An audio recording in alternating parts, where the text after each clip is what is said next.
Kelicikan Bahrain menyebar ke sepak bola Asia, banyak negara pasang siaga 1. Kelicikan Bahrain sudah menyebar ke telinga sepak bola Asia. Kebanyakan negara pasang mode waspada saat lawan Bahrain. Hal ini menyusul peristiwa imbang antara timnas Indonesia dan Bahrain pada jeda internasional Oktober 2024 menyisakan polemik berbau kecurangan. Aksi wasit yang kontroversial dalam pertandingan tersebut membuat skuad Garuda merasa dirugikan. Ketidakpuasan publik Indonesia terhadap keputusan wasit memicu gelombang protes di media sosial. Tekanan terhadap Konfederasi Sepak Bola Asia, AFC, pun tak terelakkan. Menanggapi hal ini, Federasi Sepak Bola Bahrain, BFA, justru mengajukan permintaan mengejutkan. BFA meminta agar pertandingan tandang mereka di Indonesia dipindahkan ke tempat netral. Alasannya, ancaman terhadap keselamatan tim dari para supporter Indonesia. Klaim ini sontak memicu kecaman dari berbagai pihak, termasuk media-media di kawasan Asia. Media Korea Selatan, Sport Chosun, misalnya, menyoroti potensi konflik kepentingan dalam kasus ini. Mengingat Presiden AFC saat ini berasal dari Bahrain, ada kekhawatiran bahwa keputusan akhir akan menguntungkan negara tersebut. Senada dengan Sport Chosun, media-media di Irak dan Cina juga turut menyuarakan kritik. Mereka menilai permintaan Bahrain tidak berdasar dan justru merugikan tuan rumah. Bahkan, media Cina, Zuqiubao, memberikan peringatan serius kepada Federasi Sepak Bola Cina, CFA. Menurut Zuqiubao, CFA perlu mewaspadai taktik serupa yang mungkin diterapkan Bahrain saat menghadapi timnas mereka. Selain itu, CFA juga disarankan untuk proaktif dalam mengawasi penunjukan wasit pada pertandingan tersebut, agar tidak terjadi lagi peristiwa kontroversial seperti yang dialami timnas Indonesia. Peristiwa kelicikan Bahrain ini menjadi pelajaran berharga bagi seluruh federasi sepak bola di Asia. Tak hanya soal performa di lapangan, tetapi juga penting untuk mewaspadai berbagai manuver di luar lapangan yang dapat mempengaruhi hasil pertandingan. Media Irak puji Indonesia dan menganggap Bahrain terlalu lebay. Media asal Irak turut angkat bicara membela Indonesia, menambah dimensi baru dalam konflik regional ini. Irak Football Pod, sebuah akun media sosial terkemuka yang fokus pada sepak bola Irak, mengkritik keras keputusan Asosiasi Sepak Bola Bahrain, BFA, yang meminta pertandingan melawan Indonesia dipindahkan dari wilayah Indonesia. Langkah ini dianggap berlebihan dan tidak berdasar oleh media Irak tersebut. Mengingat reputasi Indonesia sebagai tuan rumah yang baik dalam event sepak bola internasional. Lelucon yang keterlaluan. Mereka tidak pantas mengunjungi Indonesia dan disambut oleh negara dan orang-orang yang begitu indah. Kerugian mereka sendiri, ujar Irak Football Pod dalam sebuah posting yang viral di platform X. Hubungan erat antara Irak Football Pod dan penggemar sepak bola Indonesia terbentuk setelah pertemuan tim nasional kedua negara di babak kedua kualifikasi Piala Dunia 2026 zona Asia. Keduanya berhasil lolos ke babak ketiga, memperkuat ikatan persahabatan di antara fans kedua negara. Kontras dengan kekhawatiran Bahrain, Irak Football Pod mengingatkan pengalaman positif tim nasional Irak saat bertanding di Stadion Utama Gelora Bung Karno. Meski menang telak 5-1 di kandang sendiri dan 2-0 di Jakarta, tim Irak justru mendapat sambutan hangat tanpa insiden keamanan apapun. Kontroversi ini semakin menarik perhatian publik sepak bola Asia, dengan berbagai pihak mulai memberikan pendapat mereka. Sementara Federasi Sepak Bola Regional masih belum memberikan tanggapan resmi, para pengamat memprediksi bahwa insiden ini akan berdampak signifikan pada dinamika persepak bolaan di kawasan tersebut. Terlepas dari polemik yang terjadi, banyak pihak berharap agar situasi ini dapat diselesaikan secara diplomatik, demi menjaga sportivitas dan persahabatan antar negara melalui sepak bola.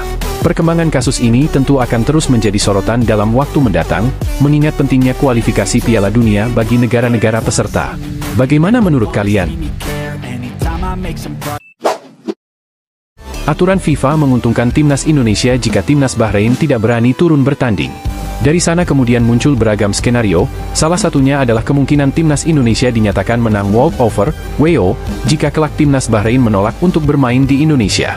Karena ada aturan dari FIFA yang menyatakan jika salah satu tim memilih untuk mengundurkan diri dari pertandingan, kemudian akan dinyatakan kalah dengan skor 0-3. Itu tertera pada poin 28 dalam Legal Handbook FIFA. Tim yang mengundurkan diri dari pertandingan dinyatakan kalah dengan skor 3-0 di pertandingan sepak bola 11 versus 11, 5-0 di pertandingan futsal, dan 10-0 di pertandingan sepak bola pantai.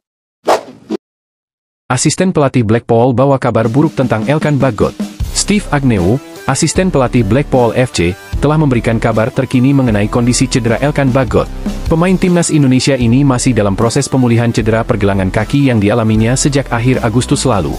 Absennya Elkan Bagot dari lapangan hijau tentu menjadi kehilangan besar bagi Blackpool FC. Bek jangkung ini terakhir kali tampil membela klub pada pertandingan melawan Cambridge United. Hingga kini, Belum ada kepastian kapan Elkan Bagot dapat kembali merumput. Agneo mengungkapkan bahwa proses pemulihan cedera membutuhkan waktu yang cukup lama. Baik Elkan Bagot maupun Ollie Norburn, rekan setimnya yang juga mengalami cedera, diperkirakan masih harus menepi selama beberapa pekan ke depan. Sulit untuk menentukan waktu bagi mereka, ujar Agneo. Dengan demikian, Elkan Bagot dipastikan akan absen dalam pertandingan Blackpool FC melawan Peterborough mendatang. Para penggemar sepak bola Indonesia tentu berharap agar Elkan Bagot dapat segera pulih dan kembali menunjukkan performa terbaiknya bersama Blackpool FC maupun skuad Garuda. Cedera memang menjadi ujian berat bagi seorang atlet, namun dengan semangat juang yang tinggi, Elkan Bagot pasti akan mampu melewati masa sulit ini. Pemain pinjaman Ipswich Town itu telah absen sejak Agustus karena cedera pergelangan kaki. Dengan demikian, Elkan Bagot akan semakin sulit dapat pemanggilan timnas Indonesia pada 2 laga November mendatang. Bagaimana menurut kalian? Ramadan Sananta dapat tawaran dari klub luar negeri, manajer Persis Solo singgung kontrak sang pemain. Persis Solo memberikan respon soal tawaran klub luar negeri yang mulai menggoda satu di antara pemain andalannya, Ramadan Sananta. Saat ini, striker berusia 21 tahun tersebut masih terikat kontrak di Persis sampai akhir musim BRI Liga 1 2024-2025. Kabar soal tawaran klub luar negeri ini disampaikan langsung Ramadan Sananta. Dia bilang, sudah ada klub yang berminat untuk merekrutnya dari Persis Solo. Namun, sang pemain tak menyebut secara spesifik soal klub mana yang dimaksud. Menanggapi kabar tersebut, manajer Persis Solo, Hairul Basalamah, menegaskan Ramadan Sananta masih terikat kontrak dengan Laskar Sambernyawa. Hairul juga mengaku belum menerima surat berisi penawaran untuk pemain berusia 21 tahun tersebut. Untuk Ramadan Sananta, sampai hari ini dia masih terikat kontrak dengan Persis Solo. Dan, tidak ada tawaran yang masuk ke manajemen dari klub manapun, kata Hairul Basalamah. Belum ada pembicaraan. Saat direkrut Persis Solo dari PSM Makassar pada medio Juli 2023, penyerang kelahiran 27 November 2002 itu mendapatkan kontrak berdurasi 2 musim. Kontrak Ramadan Sananta masih berlangsung hingga akhir Mei 2025. Hairul Basalamah mengatakan, tidak ada pembicaraan yang mengarah pada tawaran semacam ini saat dirinya berinteraksi dengan Sananta. Dia malah baru mengetahui kabar tersebut. Saat saya bertemu dengan Sananta, ya tidak ada pembicaraan apa-apa mengenai tawaran dari klub lain. Jadi, saya malah nggak tahu kalau ada kabar seperti itu, ujar lelaki yang akrab disapa Abud tersebut. Masih pemain Persis. Yang jelas, Abud menegaskan status Sananta yang masih terikat kontrak dengan Laskar Sambernyawa. Selain itu, dia juga menyebut striker timnas Indonesia itu masih menjadi bagian dari rencana Persis.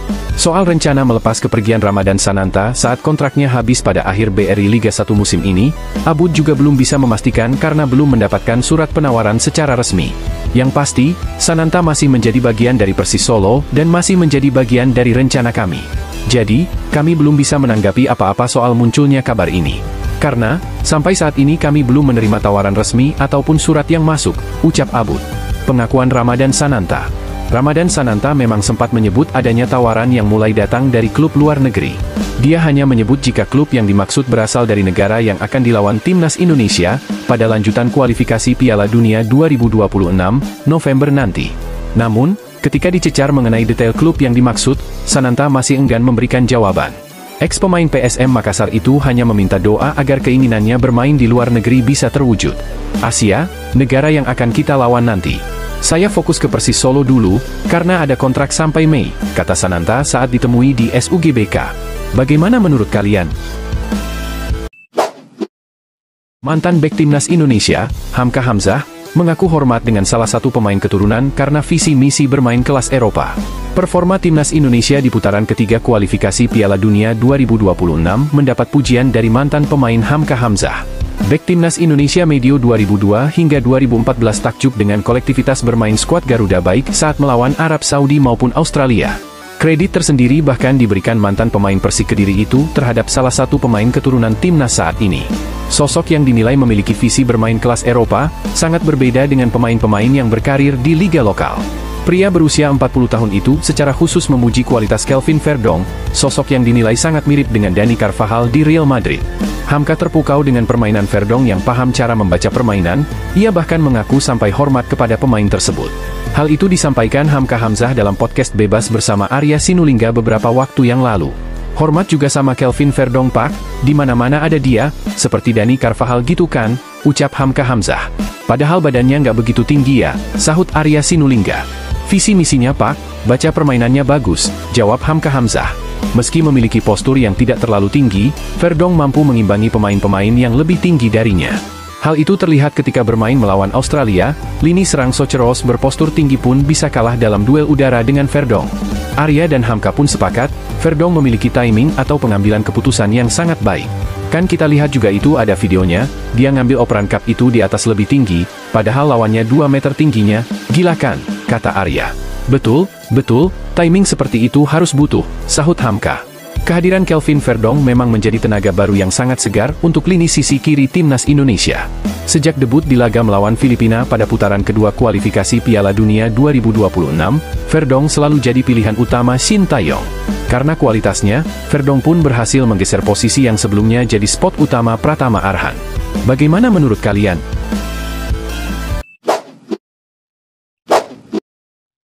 Pemain timnas Indonesia duduk di kelas bisnis, personel timnas Malaysia berpose di kelas ekonomi. Beda nasib pemain timnas Indonesia dan timnas Malaysia dalam perjalanan menuju negara masing-masing jelang mengarungi FIFA Matchday Oktober 2024. Mengutip dari akun Instagram @halfblood_Indonesia, terlihat para pemain timnas Indonesia benar-benar dimanjakan Ketua Umum PSSI, Erick Thohir. Para pemain yang berangkat dari Indonesia ke Bahrain pada Minggu 6 Oktober 2024 dini hari WIB diberikan kesempatan untuk menikmati fasilitas penerbangan mewah, yakni duduk di kelas bisnis. Terlihat dalam unggahan foto yang ada, Nadeo Argawinata, Dimas Drajat, Malik Rizaldi dan Rizky Ridho begitu nyaman duduk di kursi empuk kelas bisnis. Sejumlah pemain yang berangkat dari belahan dunia lain seperti dari Belanda, Belgia hingga Amerika Serikat juga mendapatkan fasilitas yang sama. Hal itu kontras dengan para pemain timnas Malaysia yang terbang ke Selandia Baru untuk melakoni laga uji coba pada Senin, 14 Oktober 2024 siang waktu Indonesia Barat. Dalam foto yang beredar, dua pemain timnas Malaysia berdarah Brasil, Hendrik Dos Santos dan Paulo Jos terlihat berpose di atas kursi kelas ekonomi. Satu yang pasti, kepengurusan PSSI sekarang mencoba menyervis betul para pemain timnas Indonesia. Bahkan saat timnas Indonesia melawat ke markas Cina, PSSI menyewa pesawat khusus untuk membawa Maes Hilgers dan kawan-kawan. Kelar menghadapi Bahrain pada Kamis 10 Oktober 2024 malam waktu Bahrain, skuad timnas Indonesia langsung terbang ke Cina pada Jumat 11 Oktober 2024 pukul 1 waktu Bahrain. Pesawat charter dipilih agar kondisi fisik Jai Itzes dan kawan-kawan tetap terjaga. Dengan menggunakan pesawat charter, para pemain timnas Indonesia tak perlu berbaur dengan penumpang umum lain. Satu lagi, waktu tempuh pun bisa dipangkas karena direct flight dari Bahrain ke Cina. Sekarang harapannya berbagai fasilitas yang diberikan meningkatkan kepercayaan diri dan mental timnas Indonesia. Ujung-ujungnya hasil positif diharapkan digait skuad asuhan Shin Tae-yong. FAM siap gaji pelatih baru timnas Malaysia Rp735 juta per bulan. Ada 5 kandidat incaran, termasuk Park Hang-seo. Federasi Sepak Bola Malaysia, FAM, mengaku tak masalah mengucurkan Rp200.000, setara Rp735 juta untuk menggaji pelatih timnas Malaysia. Namun, FAM menegaskan sosok kandidat pelatih ini harus orang yang tepat. Wakil Presiden FAM, Datuk Yusof Mahadi, menanggapi spekulasi apakah pihaknya mempertimbangkan mantan pelatih Vietnam asal Korea Selatan, Park Hang-seo, untuk posisi tersebut. Yusof mengungkapkan bahwa FAM telah memilih Park Hang-seo bersama 4 kandidat lainnya sebagai calon pelatih Harimau Malaya secara permanen. Saat ini, pelatih sementara Pau Marty Vicente sudah diberi kesempatan membuktikan kemampuannya menangani timnas Malaysia. Harus berinvestasi di timnas Malaysia. Jika kami membayar Rp100.000, Rp365 juta sebulan untuk pelatih yang tidak memberikan hasil, kami malah harus mempertimbangkan membayar seseorang Rp200.000, Rp735 juta sebulan namun bisa membawa tim ke level berikutnya, kata Yusof setelah rapat Komite Eksekutif FAM di Wisma FAM, Kelana Jaya, Senin, 7 Oktober 2024. Suka atau tidak, kita harus berinvestasi di tim nasional, imbuh dia, seperti dikutip dari New Straits Times. Vicente tangani timnas Malaysia hingga Piala AFF rampung. Vicente akan tetap bertugas menangani timnas Malaysia hingga akhir Piala AFF pada Desember, setelah itu FAM akan menilai kinerja tim di bawah bimbingannya.